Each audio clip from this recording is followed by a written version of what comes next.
देखिए अगला प्रश्न पर ध्यान दीजिए, 44 नंबर प्रश्न पर। इसमें क्या कहता है कि जडेजा एवं तेंदुलकर 3:1 में निपत्ति में लाभ, निपत्ति का मिस्टेक लिखा हुआ है यानी अनुपात होना चाहिए, ठीक है। तो 3:1 में लाभ विभाजन करते हैं, जो इसका पुराना अनुपात हो गया। 31 मार्च 2022 को उनका चिट्ठा निम्नलिखित था। अब देखिए लायबिलिटी साइड में क्या सब है। तो लायबिलिटी साइड में है आपको क्रेडिटर, जनरल रिजर्व और कैपिटल, जिसमें जडेजा और तेंदुलकर का दोनों का है। तो लायबिलिटी साइड में एक जनरल रिजर्व जो आप देख रहे हैं, उसको पुराने साझेदार पुराने अनुपात में क्या कर लेते हैं, बांट लेते हैं और अपने पूंजी खाता में रख लेते हैं। एसेट साइड में bank, goodwill, bills receivable, debtor, stock, furniture, land and building. मतलब एसेट्स साइड में भी एक आइटम है आपको गुडविल, जिस गुडविल को पुराने साझेदार अपने पुराने अनुपात में बांट कर क्या कर लेते हैं, समाप्त कर लेते हैं। उसके बाद आगे है 1 अप्रैल 2022 को उन्होंने धोनी को निम्नलिखित शर्तों पर साझेदार बनाया है। धोनी 20,000 रुपया पूंजी के रूप में लाएगा और भविष्य में 1/5वां हिस्सा प्राप्त करेगा। मतलब लाभ में 1/5 हिस्सा के लिए वो प्रवेश कर रहा है और उसके लिए वो 20,000 पूंजी ला रहा है। तो आप इतना तो जरूर समझ सकते हैं कि इसका मतलब पूरा फर्म का पूंजी कितना हो जाएगा, 1 लाख रुपया हो जाएगा। 1/5 हिस्सा के लिए 20,000, तो पूरे फर्म का पूंजी 5 गुना होना चाहिए, यानी 1 लाख होना चाहिए। और उस 1 लाख को नए अनुपात में समायोजन करना है। आगे कहा हुआ ये बात, आगे क्या कहता है देखिए, स्टॉक एवं फर्नीचर का 10% ह्रास किया जाना है, 5% संदिग्ध ऋणों के लिए प्रावधान करना है, व्यवस्था करना है। ये तो रिवैल्यूएशन अकाउंट में जाने वाली बात है। आगे है भूमि भवन का मूल्य 20% से बढ़ा जाए, तो ये भी आपको रिवैल्यूएशन में जाएगा। धोनी के हिस्से की ख्याति का मूल्यांकन 8,000 पर किया गया है, जिसे वह नगद लाता है। मतलब धोनी जो प्रवेश किया, अपने हिस्से का जो उसका गुडविल है वो 8,000 है, वो उसको नगद में लाना है। साझेदारों की पूंजी उनके लाभ विभाजन अनुपात में रहेगी, आवश्यक राशि वे ले जाएंगे या ले आएंगे। मतलब अभी उसका जितना पूंजी है पुराने साझेदार का, उस पुराने साझेदार के पूंजी को भी नया लाभ विभाजन अनुपात में क्या करना है, बांट के रखना है। तो पूरे व्यवसाय का पूंजी तो 1 लाख हो जाएगा, ये बात तो जानते हैं। उसको नया अनुपात में बांटना है, तो उसके लिए आपको सवाल में नया अनुपात है नहीं तो निकालना पड़ेगा, तब ना नया अनुपात निकल जाएगा। तो फिर फर्म का कुल पूंजी कितना होगा और उसको फिर नया अनुपात में क्या करना है, बांटना है। चलिए उसके बाद कहता है कि पुनर्मूल्यांकन खाता बनाइए, पूंजी खाता बनाइए और प्रवेश के बाद चिट्ठा बनाइए। तो बात पर ध्यान दिया जाए कि सबसे पहला काम क्या हो जाएगा, तो नया अनुपात हम लोग निकाल लेते हैं जो वर्किंग नोट करना है, और पूंजी का समायोजन करके रख देते हैं, क्योंकि इतना पूंजी वास्तव में होना चाहिए। तो देखिए सबसे पहला काम कैलकुलेशन ऑफ न्यू रेशियो। इसका जब काम करेंगे तो सबसे पहला काम होगा ओल्ड रेशियो ऑफ जडेजा, ठीक है, जडेजा एंड तेंदुलकर। पुराना अनुपात 3:1 है, नया साझेदार है धोनी, तो धोनीज न्यू शेयर 1/5 दिया हुआ है। अब हम लोग पहला काम क्या करेंगे, जब सिर्फ नया साझेदार का हिस्सा रहता है तो कैसे निकालते हैं न्यू रेशियो, पहले फर्म का कुल लाभ 1 मान लेते हैं, इसीलिए तो पहले इसको मान लीजिए। Let total profit of the new firm 1 मान लिए। तो यहां पर हमको निकालने का जरूरत पड़ेगा रिमेनिंग प्रॉफिट, यानी शेष लाभ। तो शेष लाभ कितना निकलेगा, तो नया फर्म का पूंजी 1 मान लिए, 1 में से 1/5 घटा लिए, तो 4/5 बचा नए फर्म का शेष लाभ। अब ये शेष लाभ को कौन बांटेगा, पुराना साझेदार पुराने अनुपात में बांट लेगा। तो बांट दीजिए, जडेजा जडेजा न्यू शेयर 4/5 गुने 3/4, यही करेंगे ना। तो 4 से 4 कट जाएगा तो बचेगा 3/5। तेंदुलकर्स न्यू शेयर, ये भी हो जाएगा 4/5 गुने 1/4, ये से ये कट गया तो 1/5। अब लिखेंगे न्यू,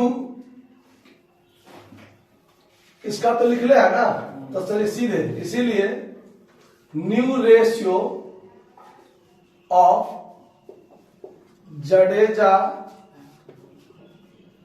तेंदुलकर एंड धोनी, तीनों का क्या हो जाएगा। तो सबको ये जो तीनों नाम का अनुपात शेयर निकाले हैं 3/5, 1/5 और नया साझेदार का 1/5। तो जब तीनों नीचे में एक समान हो गया तो ऊपर वाला क्या हो जाता है, अनुपात हो जाता है। अब हम लोग देखेंगे कि एडजस्टमेंट ऑफ कैपिटल करेंगे। एडजस्टमेंट ऑफ कैपिटल यानी पूंजी का समायोजन। तो क्या करेंगे, सबसे पहले लिखेंगे कि 20,000 ब्रॉड बाय धोनी है ना, brought by Dhoni as capital for 1/5 share in profit.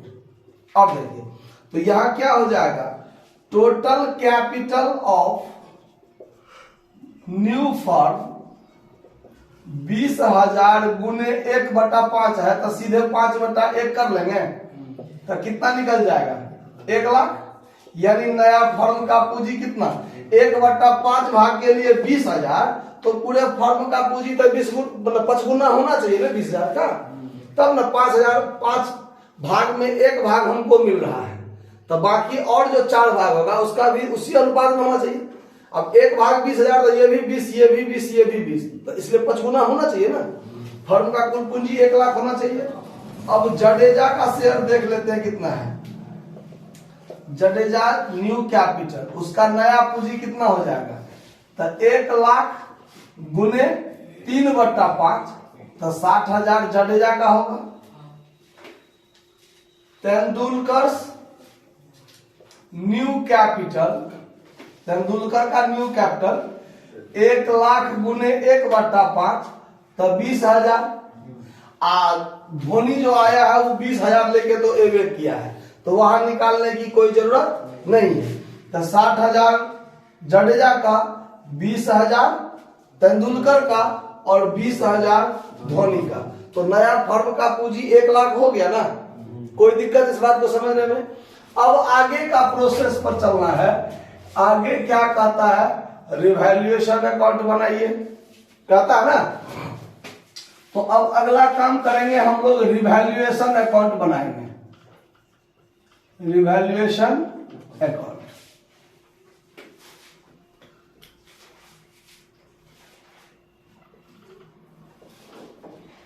Debit credit, particular amount तो आप लोग खुद लिख लीजिएगा।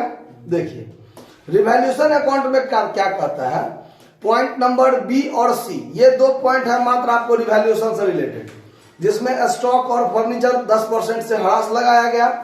तो स्टॉक भी डेबिट में होगा क्योंकि संपत्ति के मूल्य में कम हुआ, और फर्नीचर भी डेबिट में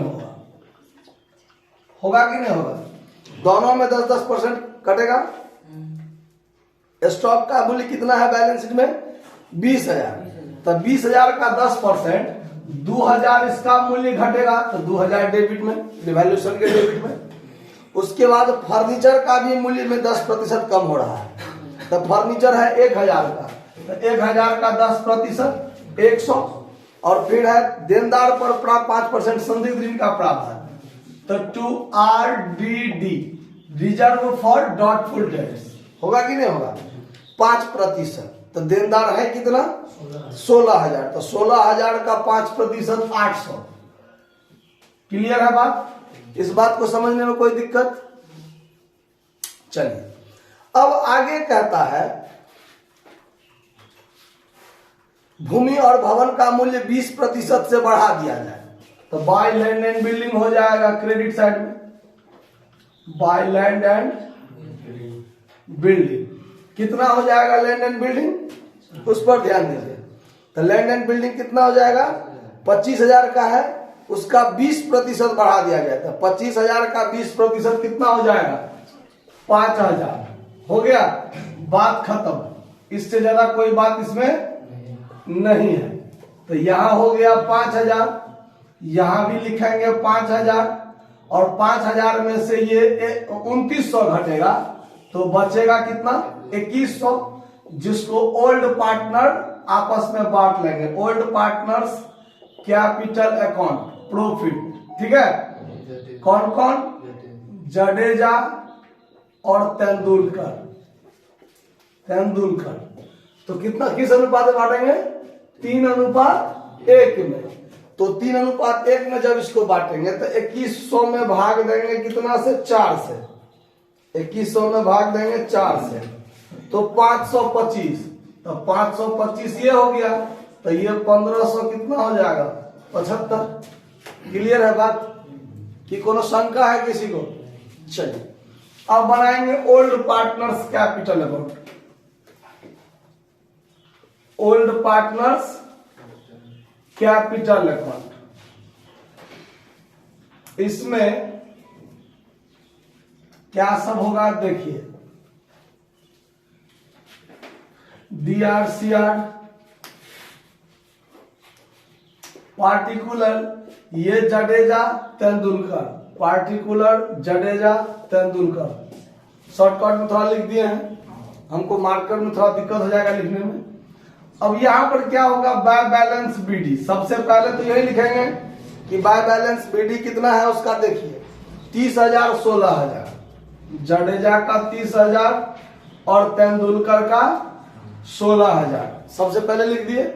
अब अगला काम क्या होगा, तो लायबिलिटी साइड में जनरल रिजर्व है 4,000, उस जनरल रिजर्व को यहां पर बांट देंगे, तो कितना हो जाएगा, 3,000 और 1,000। 3:1 में ही ना बांटेंगे, पुराने अनुपात में ही ना बांटना है, इसीलिए। फिर है गुडविल आपको 10,000, तो गुडविल डेबिट साइड में बताता है, यहां लिख देंगे गुडविल 7,500 और 2500, 3:1 में बांट देंगे। तो अब उसके बाद रिवैल्यूएशन अकाउंट में प्रॉफिट है, ये क्रेडिट साइड में जाएगा, बाय रिवैल्यूएशन अकाउंट प्रॉफिट 1575 और 525, ये हो गया। अब एक चीज इसमें और क्या होगा, तो नया साझेदार जो गुडविल में हिस्सा लाया है 8,000, यानी प्रीमियम, उस प्रीमियम को भी कहां बांटेंगे, क्रेडिट में, बाय प्रीमियम अकाउंट। कितना कितना बांटेंगे, 8,000 को 3:1 में बांटेंगे, तो ये हो जाएगा 6,000 और ये हो जाएगा 2,000। बात समझ में आ गया, इसमें कोई दिक्कत नहीं। पूंजी खाता का आइटम हो गया। अब हमको क्या करना है, सबसे पहले जैसे यहां अगर हम जोड़ लेंगे तो 30, अभी कुछ नहीं, यहां पर टू बैलेंस CD हमको सवाल में दिया हुआ है। जब हम पूंजी का समायोजन करेंगे, तो जडेजा का पूंजी कितना होना चाहिए, 60,000, और तेंदुलकर का पूंजी कितना होना चाहिए, 20,000। तो टू बैलेंस CD हम लोग कैसे निकालते थे, ये पूरा को जोड़ के यहाँ लिखते थे, स्पेसिस को घटाते थे, तब जो होता था वो CD होता था। लेकिन जब पूंजी का समायोजन करेंगे तो यहाँ पर पूंजी हमको पहले से प्राप्त है कि जडेजा का पूंजी 60,000 होना चाहिए, तेंदुलकर का पूंजी 20,000 होना चाहिए। तो टू बैलेंस CD यहाँ पर 60,000 और यहाँ पर 20,000 हम सबसे पहले धड़ाक से लिख देंगे, ठीक है। अब देखेंगे कि यदि क्रेडिट साइड का जोड़ ज्यादा है तो डेबिट साइड में वही लिख के अंतर की राशि ये बेचारा निकाल लेगा, है ना, आहरण कर लेगा, निकाल लेगा। और यदि डेबिट साइड का जोड़ ज्यादा है तो वही चीज क्रेडिट में लिखेंगे और वो ला करके देगा। तो अब यदि हम यह देखते हैं तो ये 30 और 3 33 और 6 39 41,575 होता है, और इस साइड में देखिए तो 67,500 होता है। तो ये ज्यादा हो गया ना, तो इधर भी 67,500 लिखेंगे और इधर ये क्या करेगा, बाय कैश अकाउंट ब्राउट, लाएगा। क्या करेगा? लाएगा। पूंजी का समायोजन जब हुआ तो इसको ला कर देना पड़ेगा। कितना? तो 67,500 में से ये 40,575 हुआ, तो 40,575 यही है ना। 26,925 जडेजा जो है वो लाएगा व्यवसाय में, तब उसका पूंजी 60,000 के बराबर होगा। जब पूंजी का समायोजन हुआ तो इसका पूंजी 60,000 पुराने के लिए अंतर की राशि कितना होता है? 40,550 में से इसको घटाइएगा तो और इसका पूंजी कम में हो जाएगा। तो इसीलिए इसको एडजस्ट करने के बाद 60,000 उसका पूंजी होना चाहिए। तो उतना 60,000 होने के लिए 26,925 और लाएगा, तब इसका पूंजी 60,000 होगा। क्लियर हो रहा है बात कि कहीं कोई दिक्कत हो रहा है समझने में? अब आगे देखिए, जब इसका देखते हैं तो इस साइड में 16, 1, 17, 17 2 19,525 होता है। इधर इसका 22,500 है।